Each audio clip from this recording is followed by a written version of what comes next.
In this guide you will learn how to enable High Dynamic Range or HDR in your Windows 11 and Windows 10 monitor. First, open your Start menu.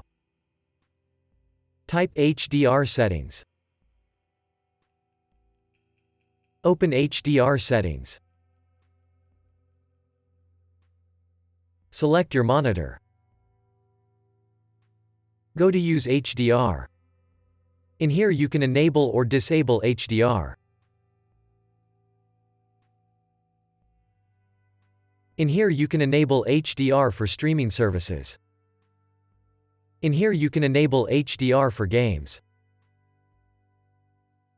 In here you can enable the brightness for SDR content. Now your problem should be fixed.